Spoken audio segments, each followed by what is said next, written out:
Haleluya. Puji Tuhan, salam sejahtera buat kita semua. Mari terus merenungkan firman Tuhan menggunakan 365 hari yang mengubahkan. Agar kehidupan kita hari demi hari semakin diberkati dan diperlengkapi oleh firman Tuhan. Rise up, bangkit, bergerak, berdampak. Puji Tuhan, saya mengajak untuk kita semua kembali belajar dan merenungkan satu tema kita pada saat ini, yaitu waspada. Saya akan membacakannya satu ayat di dalam 1 Korintus 16 ayat 13 dan Bapak Ibu Saudara dapat memperhatikannya. Berbunyi demikian. Berjaga-jagalah, berdirilah dengan teguh dalam iman, bersikaplah sebagai laki-laki dan tetap kuat. Amin. Puji Tuhan. Kita akan sama-sama mempelajari firman Tuhan ini di dalam 1 Korintus 16 ayat 13 dengan tema waspada. Kita akan melihat terlebih dahulu latar belakang dari ayat ini, di mana tentunya penulis kitab surat ini yaitu Paulus, yang dimana ditujukan kepada jemaat yang ada di Korintus yang berisi demikian. Dan pasal 16 ini merupakan kata-kata terakhir Paulus dalam surat ini. Pada pasal 16 dibagi menjadi beberapa bagian. Di bagian pertama Paulus membahas tentang pengumpulan dana yang ingin dia kumpulkan untuk orang-orang kudus di Yerusalem. Kemudian bagian selanjutnya membahas tentang melakukan pekerjaan Tuhan dengan caranya Tuhan. Paulus membahas beberapa hal tentang pelayanannya dan bagaimana ia berlimpah dalam pekerjaan Tuhan, serta hal-hal yang harus diwaspadai. Paulus mengemukakan beberapa keharusan yang sangat penting bagi jemaat di Korintus. Ketika kita merenungkan pasal ini, kita langsung terlihat jelas adalah perintah-perintah di dalam ayat 13 juga ayat 14, tetapi kita berfokus kepada ayat 13. Hal ini menjadikan perintah-perintah ini bukan pilihan, melainkan perintah-perintah ini merupakan tuntunan dari Roh Kudus bagi orang-orang percaya, orang-orang percaya jemaat Korintus pada waktu itu, kemudian juga bagi kita yang hidup pada hari ini. Ada beberapa hal yang dapat kita pelajari bersama-sama. Yang pertama, tetap waspada. Waspada atau berhati-hati. Sebagai kehidupan orang Kristen, haruslah kehidupan yang penuh dengan kewaspadaan, di mana kita diajak untuk kita terjaga. Kita harus waspada. Kita juga harus memahami apa yang sedang terjadi supaya kita bisa waspada terhadap apapun yang datang dalam kehidupan kita. Memahami apa yang sedang terjadi, juga mengevaluasi dan menyadari apa yang sedang dilakukan musuh yang kita sebut dengan iblis. Paulus mengatakan kita tidak dapat menjalani kehidupan Kristus dalam keadaan tertidur, sehingga kita harus waspada. Maksudnya seperti ini, kehidupan kita terus berjalan hari demi hari, dengan kita bergerak hari demi hari. Dan dalam proses kita menjalani kehidupan kita, tentunya maksud Paulus tidak tidur atau tidak berdiam diri saja, melainkan kita harus berjalan hari demi hari menjalani kehidupan kita. Dan dalam kita menjalani kehidupan kita, Paulus tekankan untuk kita tetap waspada. Waspadalah. Waspada terhadap apa? Menjadi pertanyaannya. Yang pertama yaitu waspada terhadap setan. Di dalam 1 Petrus 5 ayat 8 mengatakan, sadarlah dan berjaga-jagalah. Lawanmu si iblis berjalan keliling sama seperti singa yang mengaum-aum dan mencari orang yang dapat ditelannya. Dari hal ini kita belajar, kita perlu waspada terhadap setiap tipu muslihat iblis yang licik dan sangat licik. Kita perlu memahami cara kerjanya, dan ada beberapa hal yang dapat kita pelajari dari cara iblis bekerja. Cara kerja iblis saya gambarkan sebagai berikut.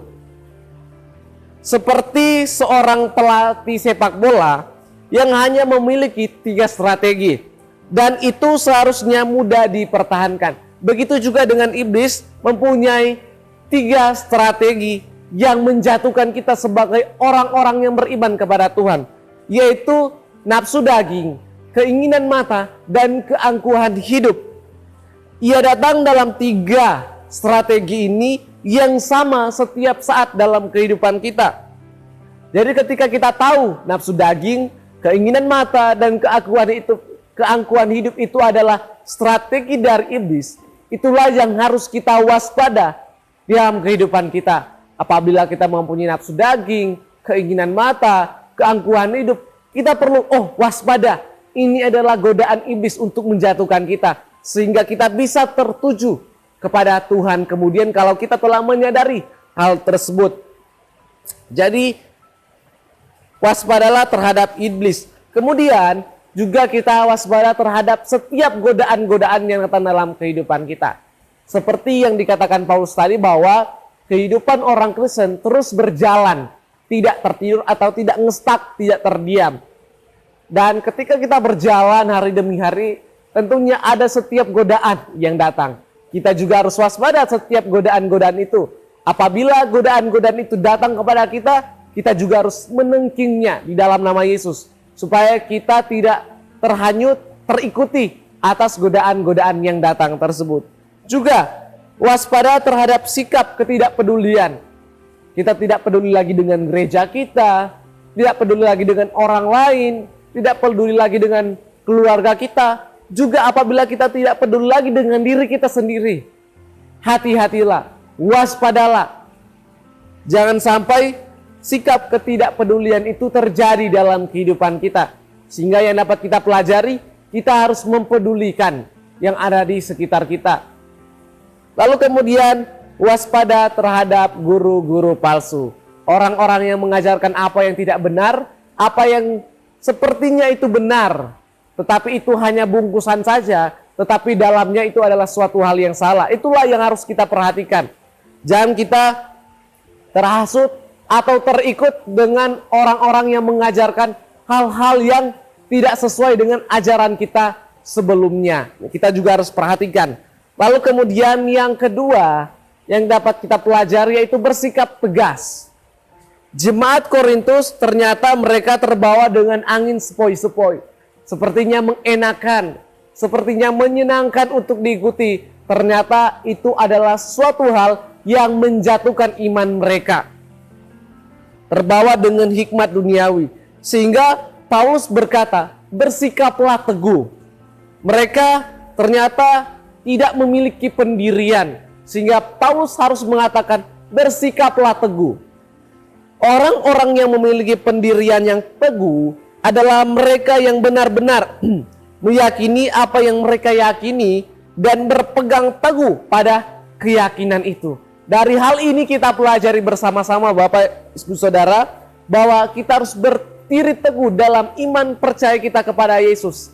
Sekali Yesus, tetap Yesus. Juga berdiri teguh pada ajaran firman Tuhan tentunya. Lalu kemudian yang ketiga yang dapat kita pelajari, bersikaplah laki-laki. Saya mengartikan hal ini adalah bersikaplah dewasa. 1 Korintus 14 ayat 20 mengatakan demikian. Saudara-saudara, janganlah sama seperti anak-anak dalam pemikiranmu. Jadilah anak-anak dalam kejahatan, tetapi orang dewasa dalam pemikiranmu. Dari hal ini kita pelajari bersama-sama sebagai saudara. Kita menjadi anak-anak ketika kita melakukan kejahatan. Tetapi kita harus bersikap dewasa dalam pemikiran kita. Tetapi bukan hanya itu saja. Kita harus menjadi dewasa dalam pemikiran kita. Cara pandang kita terhadap orang lain. Atau suatu peristiwa yang terjadi. Dan juga dewasa dalam emosi. Dan dewasa dalam setiap tindakan-tindakan kita. Dan ketiga itu adalah suatu yang berkaitan. Pikiran, hati, tindakan adalah suatu yang berkaitan. Dan kita harus menjadi dewasa dalam pikiran, emosi, dan tindakan-tindakan kita. Dan kemudian tetap kuat, tetap semangat dalam berjalan di dalam Tuhan. Tetap semangat kita mengiring Tuhan sampai Tuhan datang yang kedua kalinya.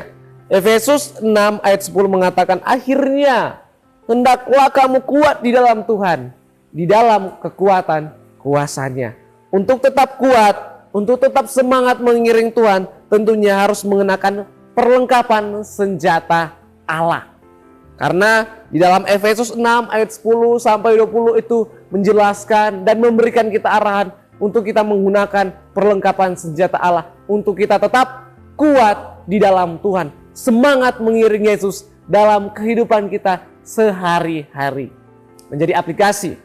Tetap waspada dengan kita selalu berdoa setiap hari. Dengan kita selalu bersekutu bersama-sama. Kita selalu membaca, merenungkan dan melakukan firman Tuhan. Dan kita bersekutu dalam ibadah, dalam grow, dan wadah-wadah yang lainnya. Lalu kemudian memiliki pendirian. Dengan kita memiliki iman yang kuat.